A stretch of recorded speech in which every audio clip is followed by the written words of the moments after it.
Hey, Worship Leader, welcome back to the channel. Justin, you're here. How are you? Hello. I'm good. It's nighttime where you are, and it's morning where I am. But you've had a good day? Where are you at? Remind the people. I'm in Singapore, which is 12 hours away from you guys, or rather 12 hours time difference. So your morning's my night, my night's your morning, and sometimes it's hard to catch up to record videos because we both have families, and yours is growing, right? Indeed. I'm just about to, my wife is going to give birth to twins anytime soon, so double blessing for me. Double blessing for sure. Well, I can't imagine. I mean, we have 3 kids, but none of them came at the same time, and I don't know what that would be like. So prayers needed for the Chan family. Thank you. Yeah. Wow, man. Well, it's good to have you back on here. I wanted to just have some conversation, and I think it'll just flow naturally because even before we pushed record, we were already starting into it. I was like, wait, this content's too good. I get questions all the time with people asking me, can you make a video comparing like the Podgo to the Helix, or, because I've made some comparison videos, but I haven't done that one. Or people saying, which unit should I get? People are just turning on to Line 6 products and wanting to know which ones they should get. And the price points are different, but some seem to, it's kind of hard to know when you haven't had your hands on these units and you have maybe just the budget to buy one and you're trying to make the best decision. And luckily, by God's grace, me and you have both had the ability to have multiple units. And so we kind of know the pros and cons of both. So I thought maybe today's discussion would be helpful for some of those who are looking to spend their money wisely and get what they need, and maybe save them some headache if needed. So tell us what you have. What units do you have? I have the Line 6 Helix, the Helix floor, so it's the biggest unit. Then I have the HX Stomp, which is the tiniest unit, so I've got the biggest and smallest. And kind of within the same HX family, I have the Podgo, so that's kind of like the in-between of the two. So between the two of us, we have pretty much all of them, because I think the Podgo you have is the wireless. Yes, right? It's the wireless. And mine is not the wireless. And then I have the Helix, but it's the LT, and you have the full Helix. So between us two, we have all of them. So that's good. So let me, two quick questions. Since you have all 3, the first question is, which one's your favorite? The second question is, which one do you play most often, and are they the same? Wow, that's hard questions. And great that you caught me unprepared, so it's completely unscripted and pure answers. Yes, that's what the people want. They don't want some pre-scripted stuff. Okay, I'm gonna have to say full Helix, but that's mostly because of the context in which I serve. I am a worship leader who's also the music director, and I also am a music director most of the time. And so I use the Helix not just for tone stuff, but I also use it to handle all my Ableton Ableton rig on stage. So the Helix is large enough such that there are enough outputs to send to the in-ear monitoring rig. There's enough outputs to send out to the front of house full stereo and to the in-ear monitoring rig. So that's the reason why I think Helix is the best for me. There's also the ability to have dual signal paths, and I don't use all the signal paths or the signal processing just for guitar. I set aside some processing for my tracks, because I apply a compressor to make them compressor and EQ to make them sound like fit better in the mix, as well as to compress the click and cue tracks that I also route through my Helix, so that the cues and clicks aren't there's not too much variation of volume between the different tracks. That's why I use Helix for. That's for the Sunday service. But if I am going for if I'm being called to serve in let's say I'm a guest guitarist in a worship situation, night of worship, and I don't quite know whether I've got like a big space on stage, I will go with something a lot smaller. So I've been reaching for my Podgo a lot more often for times where I'm just a electric guitarist. I don't need to worry about tracks, don't need to worry about managing the rig. I just need that small, tiny unit to bring it on board, put it in my backpack, and just head outdoor. Yeah, man, that's so interesting. You're already making me think, and this is probably helpful for people because I'm feeling the same way, because with the Helix and Ableton, so you run Ableton through your Helix. I never even Yes, thought about I do. doing that. I've thought about controlling Ableton with the Helix because you can do that and, you know, advanced tracks and stuff like that. But I never thought about until this moment. So you're helping me. I don't even care if these people are you're helping me. I might try that. Run the Ableton through my Helix. Now I know the floor actually has more ins and outs than the LT does. So, but that's good to know. I think, yeah, wow, that's awesome. So being able to apply compression and stuff where you need it and get it to sound just like you like it, probably better than just coming out, you know, 1/8 inch to a direct box or something, especially if you don't have an interface. So yeah, that's something good to think about. I was trying to think. I have the LT, I have the Podgo, the HX Effects, and the Stomp and the Stomp XL. So we were just talking about how you don't have the XL and you were thinking you don't want it, but your wife wants to get it for you. And I'm like, dude, you need this. Maybe you're feeling like you don't want it because she's spending your money. I don't know how it works over there. I don't know. But if my wife was trying to buy me the HX Stomp XL, I'd be like, maybe you just surprised me. Well, I mean, that's what context.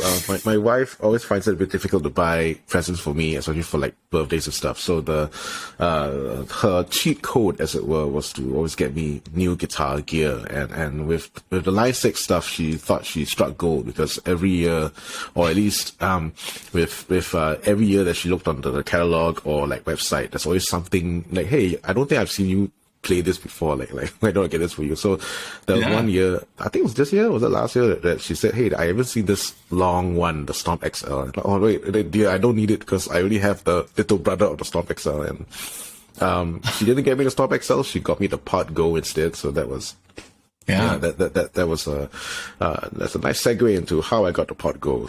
It is indeed a birthday present from my wife, and it was in lieu of the Stomp XL. Gotcha. Okay. So yeah, I think that's probably a good comparison to me is the XL versus the Podgo. XL is more money. I didn't look up prices. Maybe I should do that. But, because I think prices are ever changing because I looked up prices when I made videos a few months back and I still get comments like, hey, these prices aren't right, which just goes to show you probably shouldn't put prices in your videos because things change all the time. But, so maybe I won't look up prices right now. But anyways, I think right now the, Podgo not wireless is around $500 right now, and the XL seems to be like around $750 the last time I checked. So it's a little more money. You have more processing. You can do, you know, parallel paths. You don't get all that with the Podgo, but with the Podgo, you have a bigger screen. You have expression, and depending on if you get the wireless one, you can be wireless all in one unit. So so if I were to answer my own question about which one's my favorite and which one do I grab the most, I would say probably the Helix would be my favorite in that I can do the most with that.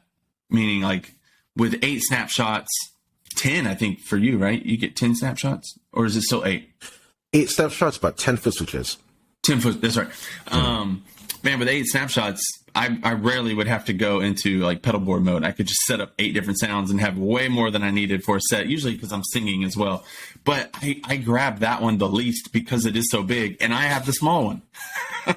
I have the small one, and it's still so big. So I find myself switching between the XL, the Stomp XL, and the Podgo as my main two. I love the XL because it fits perfectly in my guitar case. So I can like actually put it near the neck of my guitar and wrap it in something. And then I only have one thing to carry. I love that. So just out of ease. And I also can do that with the Stomp.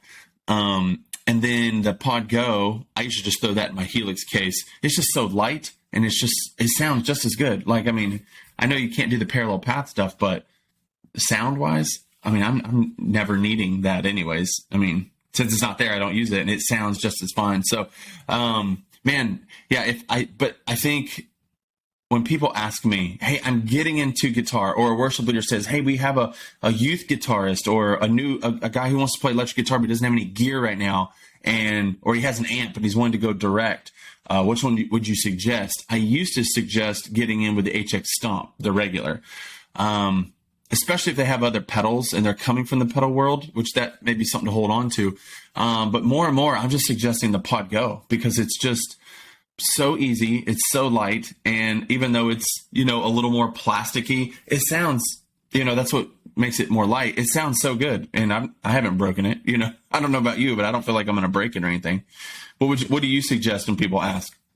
Oh no, same here. I'm in full agreement with you that the Pod Go should be the. I wish the Pod Go was out when I first started guitar. It would have saved me so much time and money with gear experimenting and finding out. Because building out a pedal board is really expensive, right? But the Pod Go, everything is there. I managed to convince a beginner guitarist to buy that one. So it is a tried and tested kind of route for beginner guitarists to go through. I would say that in the real world, as it were. I mean, Jimmy, you and I are old enough to remember that we used to live in the world where we would bring one amp and amp head and cap, or one combo, and that would be our tone. And that's exactly what a Pod Go is replicating. It's replicating that kind of creative limitation. I mean, dual amps, dual caps, that's a luxury, but the basic tone of just one amp, one cap, that's the meat and potatoes of your tone. And if you can't get that to sound right, then you're not going to get better sound with dual amps or dual caps. Wow, that's so good. It's just not magically going to get better if you can't dial in an amp and a cab. Adding more options is not just going to help you. That's wise wisdom. There you go. Wisdom from Justin Chan. Yeah, that's something to think about.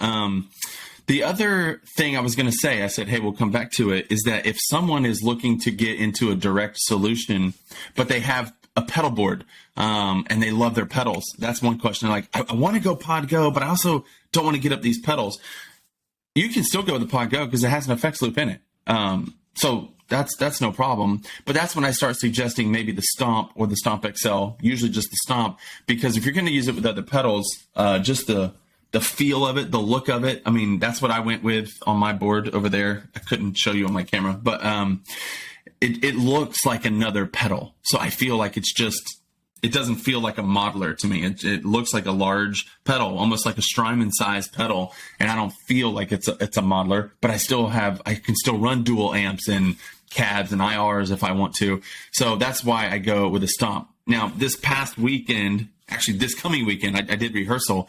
I tried to just play with the Stomp because it's been a while. Just the Stomp, no other foot switches or anything, and I had it set up with tap tempo, so I wasn't switching presets, just tap tempo each song. And then I was able to and this is good for some discussion about the new update, but one of the new things which I talked about in a video that went out this morning, I have 2 foot switches left, and one is toggling up and down drive, and one is toggling an ambient sound, which is doing some parameters and a delay and reverb, just probably the mix and decay of both up and down. One thing I was thinking I would add for Sunday was the ability to switch snapshots, like having a foot switch to scroll through snapshots or something. I might do that. I was challenging myself to just stick to the Stomp, but I think I'm going to add that because that would be super helpful. So the way I've set up my recent presets is that I would have like 3 gain stages on the 3 different snapshots. So snapshot 1 is super clean, snapshot 2 is a little dirtier, snapshot 3 is even more dirty. And I might just save those for different songs. One song might be really clean, and I just need to clean your tone. And then I still have foot switch 1 to toggle up and down drive, no matter which snapshot I'm on, and same thing with the ambient stuff. So what's cool with we're going to geek out right here. Don't fall asleep. I know it's late where you are. You've been up late. You got a bunch of kids. I'm all right, man. Geeking out is how I stay awake, so that's all right. Okay. So before, we could only, you can set a parameter, let's just say to toggle on and off an overdrive. For example, you can go like right click, or you can do it on the unit and disable snapshot bypass. So what that means is if my overdrive is on snapshot 1, if it's saved in the off position to snapshot 2, it'll automatically shut off. And that might be what you want.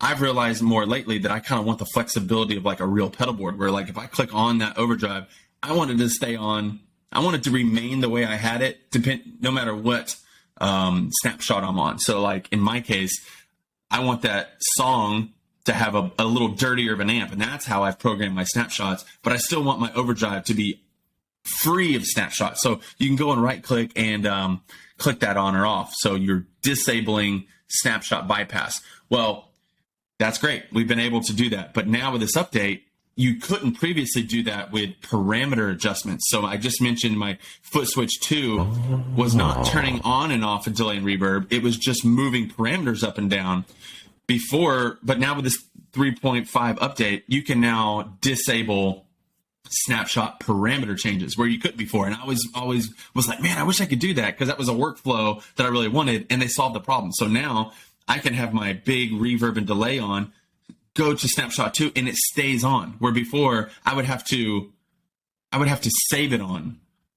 You know what I'm saying? Like if it wasn't saved, it would just shut off. So anyways, now if I want it off and switch, it's just up to me to decide in the moment. And I love that. I mean, true story. I mean, there are times where I have accidentally left stuff on the snapshot or left stuff off in the snapshot, switch to it, and suddenly I've got like 50% less gain because I forgot to leave that overdrive pedal on. Or the other thing that happened to me before was I'll be on something washy and ambient, and then when I switch to another snapshot, sorry, the caffeine is not, like, it's reaching the tail end of its emptiness.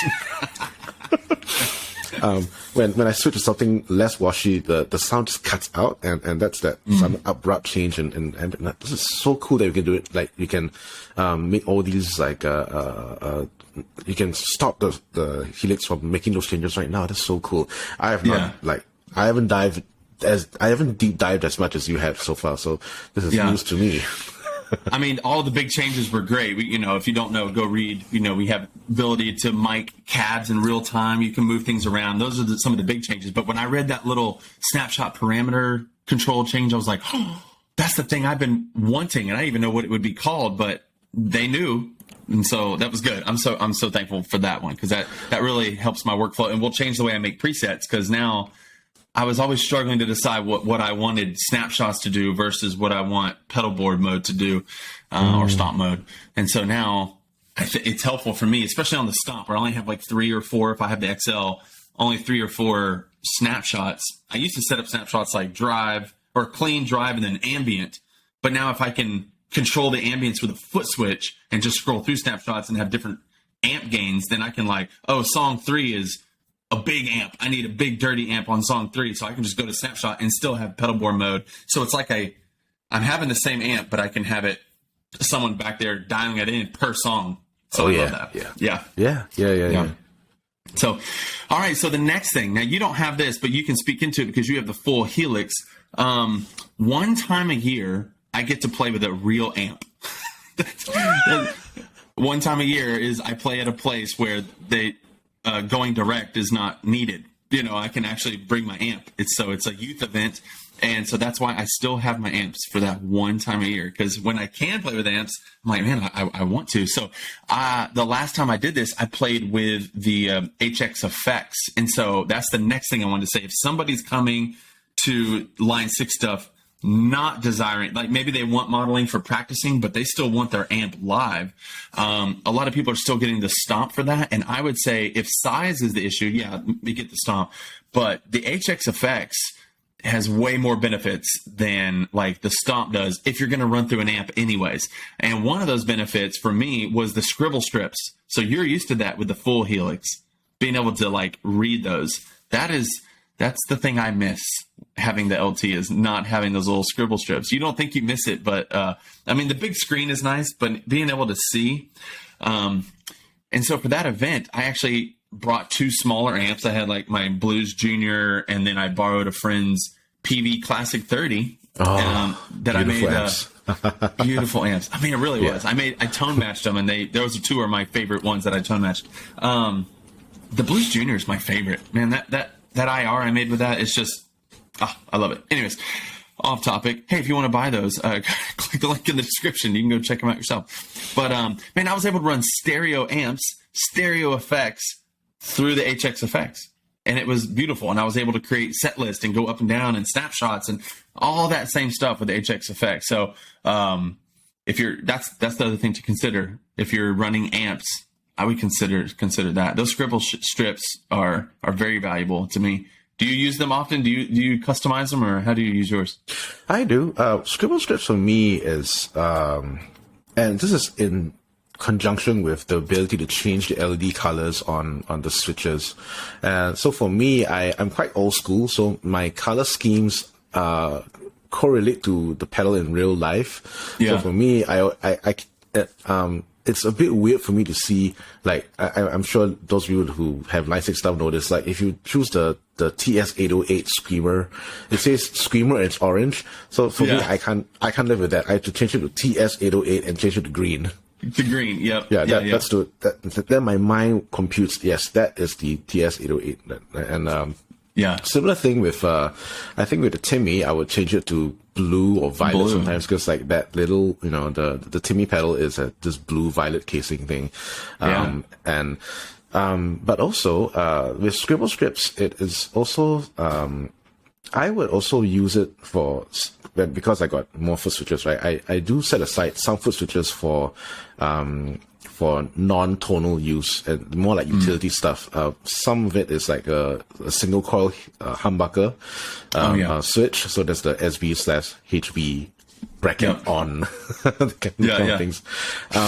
And because I also run Ableton I also control Ableton using my Helix. I also use scribble strips to, I have section markers on, and if you're an Ableton user, you know this, you can put markers onto your track, and I will assign that marker, let's say chorus or bridge to a foot switch on my Helix, so that if a worship leader brings up this sign again, I don't have to like panic and like, no, we can't go chorus again. I just stay calm, hit chorus, and we'll jump back to the chorus section. That's so cool, man. I know I can do that, and I've done it like here in the house, but I haven't trusted myself to make sure it's all correct and do it live yet. So, I mean, I have those markers, just not controlling it via a pedal yet. The true test is when Helix breaks down and you got to do it manually. So there was one time I had to like stop playing guitar. I had to go on my laptop and like 1, 2, 3, click on that marker and just to go drive it straight there back. Wow. Man, so I was thinking, we mentioned the word scribble strips, but I remember watching a video one time and I didn't know what in the world they were talking about. And so, what are scribble strips? Now that we've talked in depth about how we use them, what are they, Justin? It's a little bit of an LED screen above the button and it's like taking a little sticker, sticking it out and writing a Sharpie what that little button is.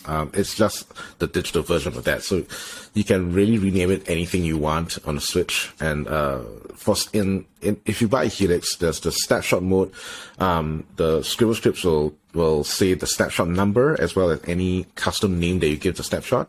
And in pedalboard mode, it's really anything that it's really up to you, your creativity to name how you want to name the foot switch. Because it's not just pedal bypass, it's parameter changes, it's state changes. It's like you can also do like Midi control changes with a foot switch. Yeah, that's right.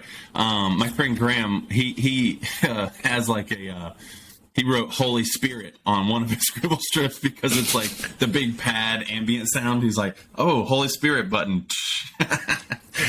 So that's kind of funny. But anyways, they're super helpful. I was listening to the video, like I said, and I was like, what are they? They're talking scribble strips. What, I didn't know what it was. Yeah, it's those little screens and they light up and you can customize them, and it's very helpful to have it right above the button. That way you're not like looking somewhere else to remember what that foot switch does. It's right there. So it really, really does help.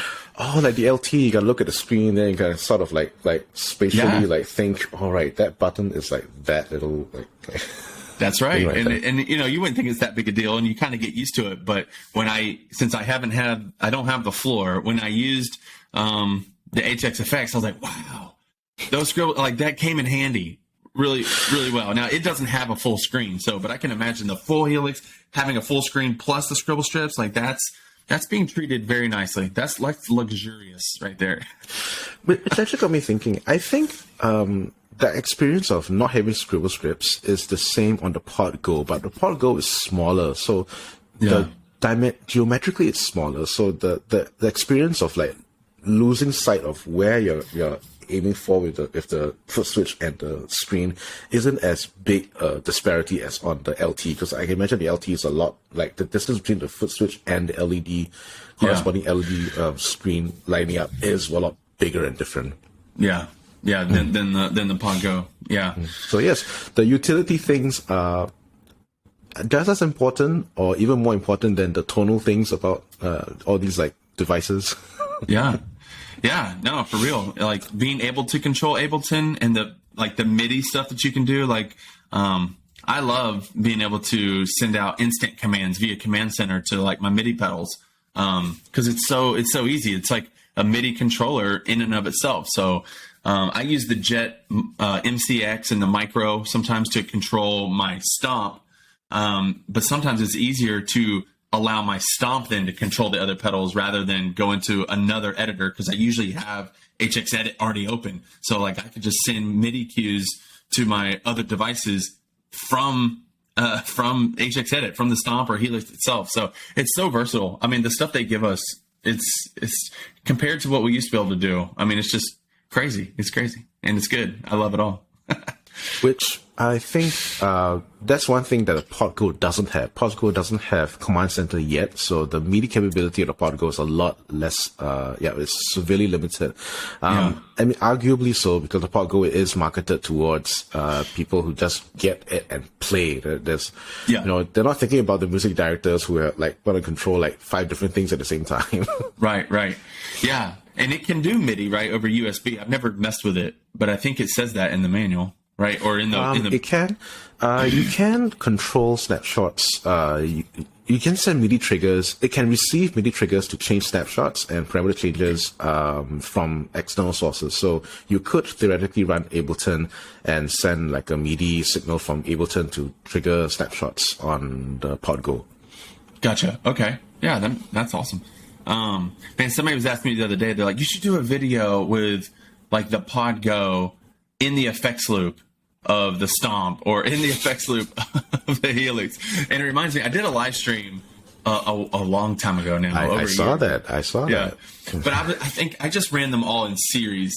But I should do that. If you put like all 4 effects, all 4 units in the effects loop of each other. Just to add something there, I was in the car driving when I watched the live stream. I was sending Christine to work, and I was on the way back. I saw the live stream, and through the car stereo and having that, there was some cabin reverb or some super ambient washy sound that you had. It filled the car up, man. It was yeah. So what I did in that video, that video was it was called Helix Inception or something like that. And each device, I had the last device in the chain. I think the regular Stomp was my dual amps, but every other device I had, like the HX Effects was just like 9 different overdrives, and the XL was like all reverbs, and the Helix was all delays. I just had so much, and all of that is just pouring into that little HX Stomp and coming out beautifully. I mean, stacking 6 delays and 6 reverbs, that's what heaven's going to be. No, I'm just kidding. Well, man, I think this discussion was helpful. Do you have any closing thoughts? I think we covered like pros and cons. We didn't talk too much about price, but each unit we walked through. Any other thoughts you have? I think getting the Pod Go wireless is I think the convenience of having it all together in one unit beats separating out the wireless unit from the Pod Go. So I know some people argue that just get a G10 and a Pod Go separately, but that means you got to have, you got to bring 2 power supplies. You got to make sure you have like 2 a cable to connect from the G10 to the wireless. That adds to your setup time, and for me, I'm all about shaving off seconds of setup and teardown time. And for me, just go with the wireless. Take it with me. Just go with the wireless, the wireless version. You can also tweak the wireless version to sound like the normal version, because there's a cable emulation setting in the wireless unit. And for me, I never run it, pristine, because pristine is just too. like too digital sounding. Gotcha. I do want to get a bit of that cable shave off, the top end shave off with a cable. So I do set that to like, I think the setting is like 10 feet or something. You can set 10 feet or 30 feet of like cable emulation, which is similar to their G50 or G55. It's like on their higher end wireless units. So you're not getting a cheaper wireless unit. Yeah. Yeah, I didn't know. So in your experience, have you had any dropouts or any negative things with the wireless unit? No. I know it's a varied experience. Some people have terrible experience with wireless, but for me, it's been great. I can set it up on stage, and because sometimes I'm also like the sound man for sometimes, so I do run back to the sound desk to like check levels and stuff, and I can still play and like get things going. And I'm like 50 feet away from the stage, or something like 50 to 60 feet from the stage, no problem at all. Wow, that's awesome. Yeah, so I run wireless too, but I don't, since mine's not the wireless version, I'd never even seen that menu that you're talking about with being able to like, add cord length. That's awesome. They thought about that. What is the hertz? Is that what it's called? Like the gigahertz or whatever? Is it 2.4, 5.8? Do you know? That's a good question. I think it's 2.4. Okay. I think it's I might be wrong with that though. I'm not so tech savvy. Okay. Yeah, no, that's fine. I have the NUX effects wireless systems, and I have a 2.4 version and a 5.8. I usually go with the 2.4, but that's also like Wi-Fi signal, so sometimes there can be interference, but I've never experienced it. And then the 5.8, I haven't experienced problems with it either. I think the manual does say that you shouldn't be standing next to a modem or at least a router, and I think so that could be that means it's 2.4. Yeah, and I'm not entirely sure about that. But yeah, I've not had any issues with any. Let us know in the comments. Yeah, which I'm sure you get because it's a very varied experience. Yeah, awesome. Well, man, thanks for coming on here. I think this is a helpful discussion. Appreciate you staying up late. Oh, it's always a pleasure, Jimmy. Do you have more work to do tonight, or are you going to bed? I am going to bed, and well, hopefully my little one will stay asleep because she's currently undergoing a sleep regression. So I gotta be quiet as I walk out. Okay. Well, man, I got a full day ahead of me. We're on opposite sides of the world. It's crazy. I love being able to just chat with you and just I want to go over there, guys. Hey, if you're watching this video, there's a PayPal link somewhere. I'm collecting funds to head to Singapore. I would love to have you, man. Donate. I mean, likewise, I also want to go to the States. So yeah, either way, we'll do both. We'll do 2 trips if we get enough money. We'll do 2 trips. Yes, that'd be.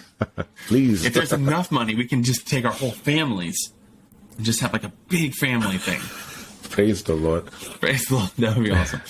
All right, man. Well, thanks for coming on here. Thanks, guys, for watching. If you liked the video, I know you did like the video. Go subscribe to Justin's channel. Justin, what's the name of your channel? We forgot to even talk about that. Oh, no worries. My channel is called All About Worship Guitar. Well, I'm all about that. I want to watch that. That's awesome. And you also have some presets, correct?